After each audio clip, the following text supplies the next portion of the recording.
예수 크신 주 이름 나 찬양하리라.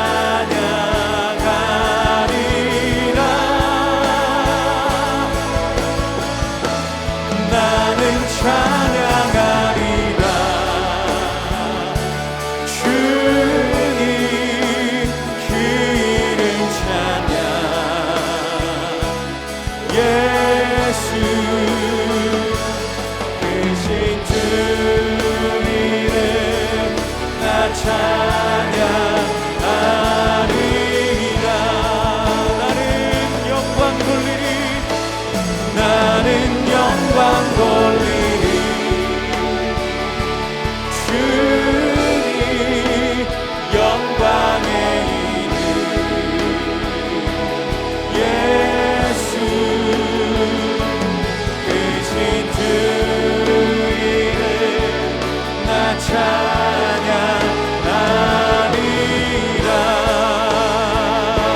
크신 주 이름 크신 주 이름 나 찬양하리라.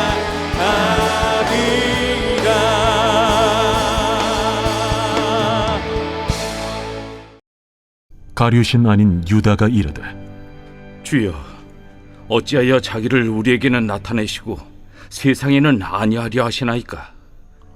사람이 나를 사랑하면 내 말을 지키리니 내 아버지께서 그를 사랑하실 것이요 우리가 그에게 가서 거처를 그와 함께 하리라. 나를 사랑하지 아니하는 자는 내 말을 지키지 아니하나니 너희가 듣는 말은 내 말이 아니요 나를 보내신 아버지의 말씀이니라.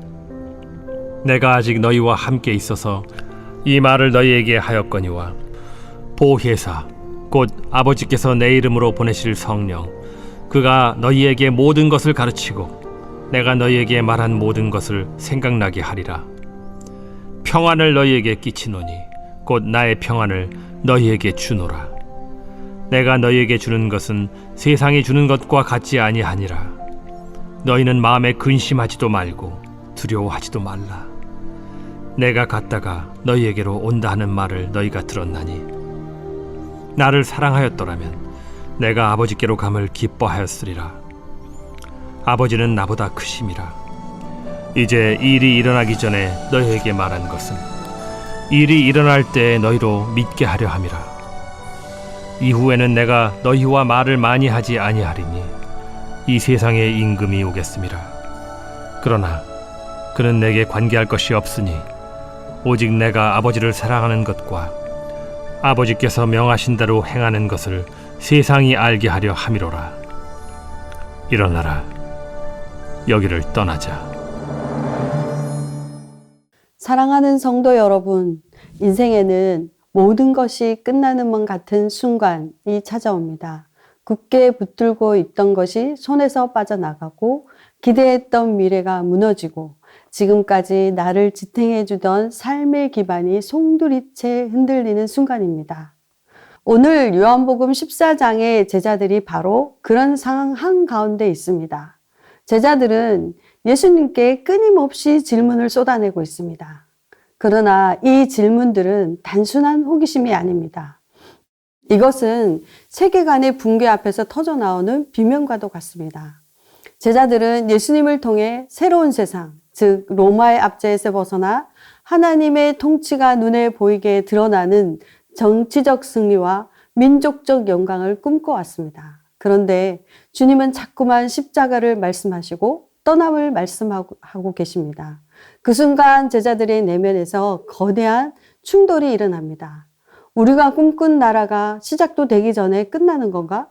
승리가 아니라 패배로 막을 내리는 건가? 우리가 지금까지 헛된 길을 따라온 것은 아닌가? 이것은 단순한 슬픔이 아닙니다.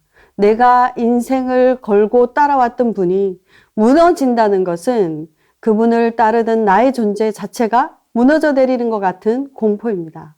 그래서 제자들은 불안함 속에서 질문을 쏟아내고 있는 것입니다.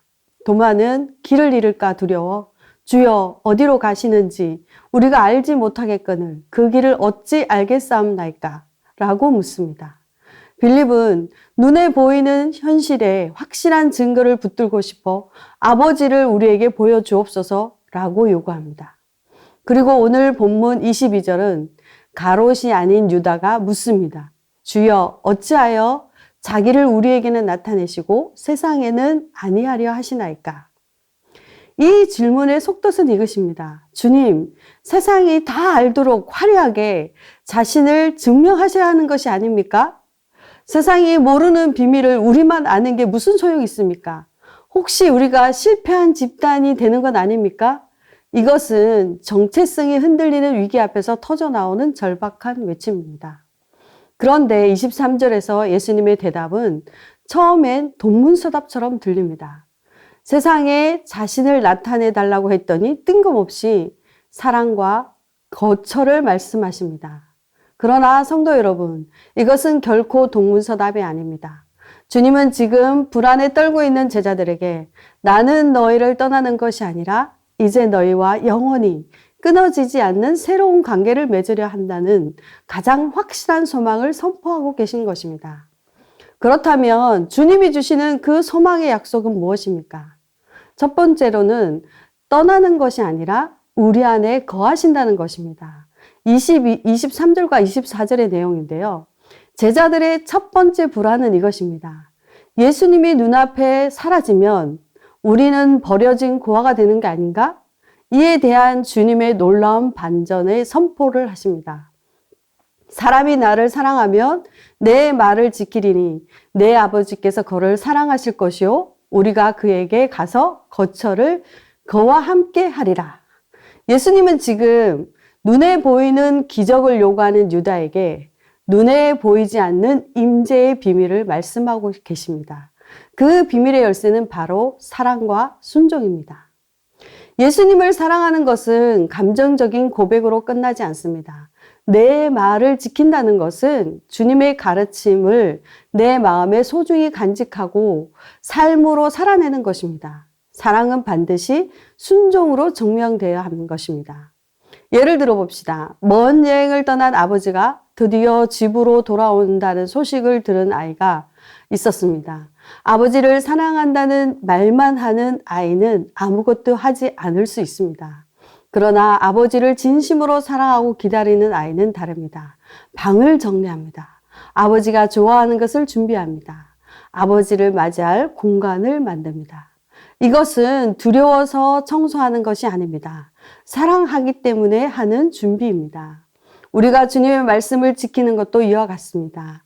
우리의 마음을 순종으로 정돈드릴 때 그곳은 하나님이 거하실 거처, 집이 되는 것입니다. 예수님은 약속하십니다. 우리가 그에게 가서 거처를 함께 하리라. 여기서 우리는 성부 하나님과 성자 예수님입니다. 천지를 창조하신 하나님이 말씀을 지키는 성도 한 사람의 마음을 성전 삼아 그 안에서 거하시겠다는 놀라운 약속입니다. 이것이 제자들에게 주시는 위로의 핵심입니다. 지금까지는 예수님이 너희 곁에 with you로 계셨다면 이제는 너희 안에 in you로 계심으로 세상이 결코 흔들 수 없는 평안을 주시겠다는 것입니다. 형태가 바뀔 뿐 관계는 끊어지지 않습니다. 오히려 더 깊어집니다. 불안은 주님의 부재에서 오지만 신앙은 주님의 내주하심을 믿는 믿음 안에서 오는 것입니다. 두 번째로는 다 이해하지 못해도 성령께서 붙드신다는 것입니다. 이 내용은 25절과 26절의 내용인데요. 제자들이 두 번째 불안한 것은 이것입니다. 우리가 주님의 뜻을 다 이해하지 못했는데 주님이 떠나시면 우리는 길을 잃은 거 아닌가? 실제로 제자들은 아직 십자가와 부활의 의미를 깨닫지 못하고 있습니다. 곧 도망칠 것이고 부인할 것이고 혼란에 빠질 것입니다. 그들의 지식과 믿음은 너무나 연약합니다.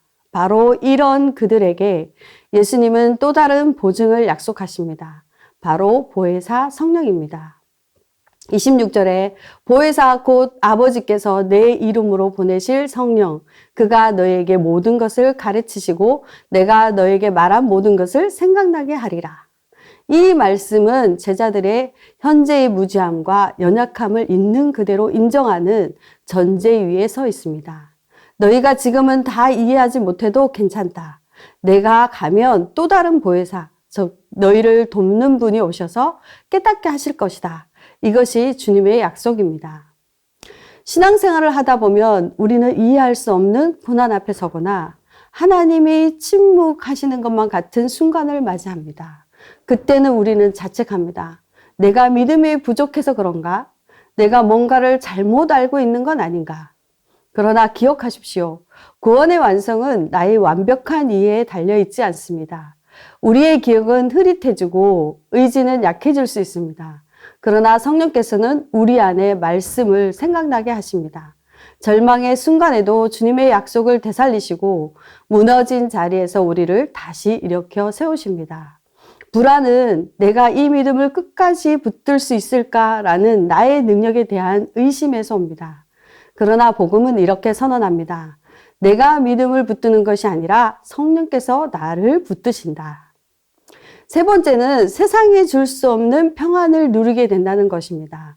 이것은 27절에서 31절 내용인데요. 27절을 보면 평안을 너희에게 끼치노니 곧 나의 평안을 너희에게 주노라.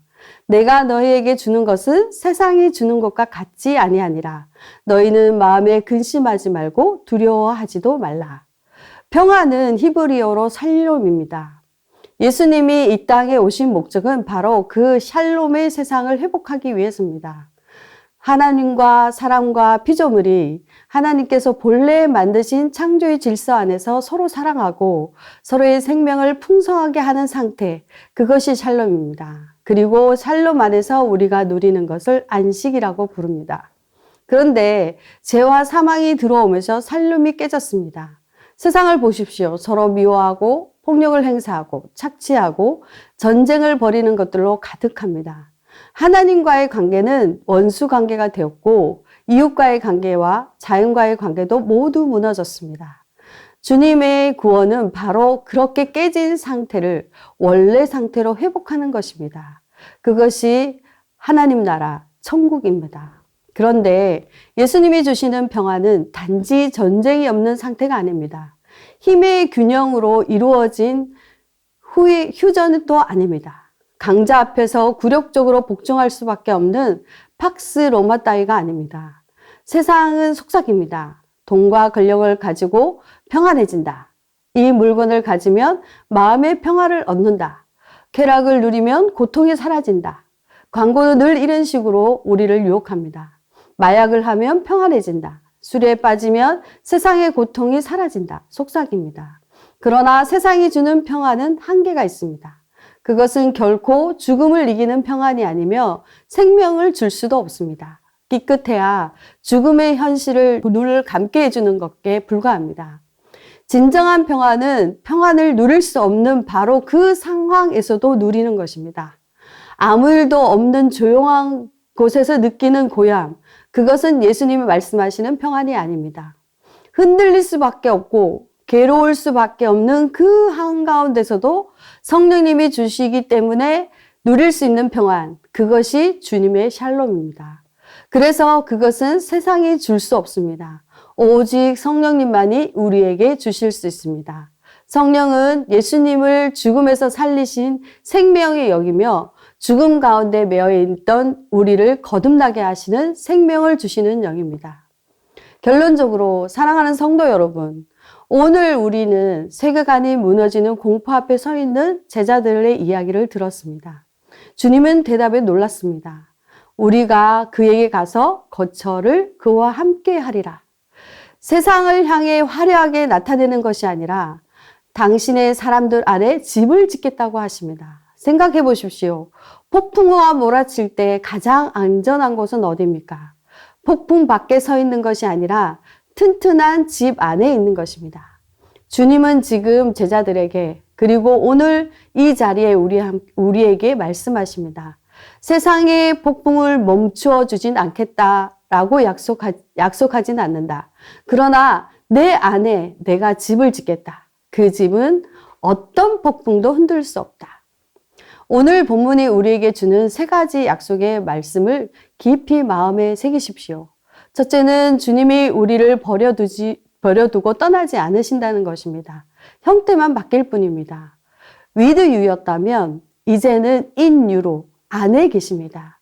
우리가 말씀을 지키며 마음을 정돈할 때 그 마음은 성부, 성자 함께 거하시는 성전이 됩니다. 눈에 보이는 동행이 사라졌다고 관계가 끊어지는 것이 아닙니다. 오히려 더 깊어진 관계가 된 것입니다. 둘째는 우리의 연약한 이해력이 우리를 무너뜨리지 못합니다. 구원의 완성은 나의 완벽한 이해에 달려있지 않습니다. 내가 기억하지는 못하는 순간에도 길을 잃을 것만 같은 그 순간에도 보혜사 성령께서 진리를 가르치시고 주님의 약속의 말씀을 생각나게 하시고 우리를 다시 일으켜 세우십니다. 내가 믿음을 붙드는 것이 아니라 성령께서 나를 붙드십니다. 셋째는 세상이 흉내낼 수 없는 평안입니다. 돈도 권력도 쾌락도 심지어 전쟁의 종결도 줄 수 없는 평안입니다. 이 평안은 잔잔한 날에만 누리는 것이 아닙니다. 흔들릴 수밖에 없고 무너질 수밖에 없는 것 같은 그 순간에도 성령께서 주시는 샬롬입니다. 생명의 영이신 성령님은 예수님을 죽음에서 살리신 그 능력으로 오늘 우리의 두려움과 근심 한가운데서 평안을 심으십니다. 성도 여러분, 지금 이 순간 여러분의 손에서 무언가 빠져나가고 있습니까? 붙잡고 있던 꿈이 무너졌습니까? 기대했던 것이 허물어지고 있습니까? 그렇다면 오늘 주님의 말씀을 들으십시오. 너희는 마음에 근심하지 말고 두려워하지도 말라. 이것은 현실을 외면하라는 말씀이 아닙니다.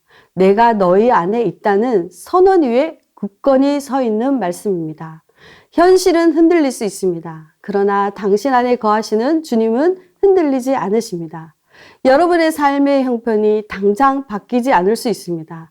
여전히 어렵고 여전히 두렵고 여전히 이해되지 않는 것들이 남아있을 것입니다.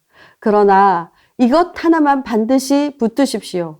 주님은 떠나지 않으셨습니다. 오히려 우리 안으로 오셨습니다. 그 한 가지 사실이 오늘 우리의 평안의 근거입니다.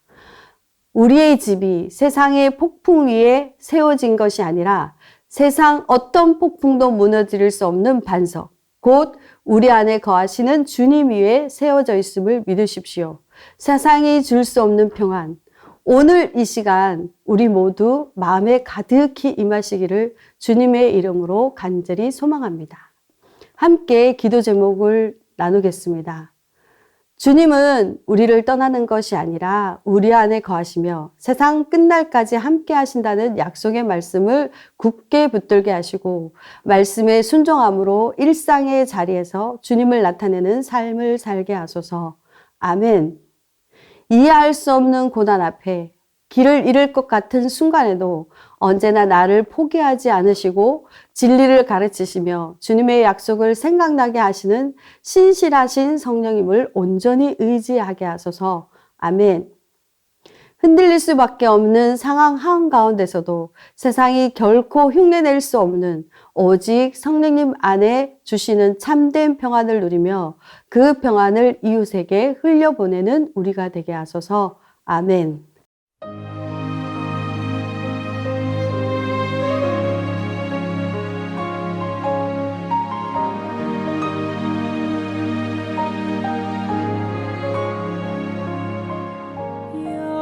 여호와는 나의 목자시니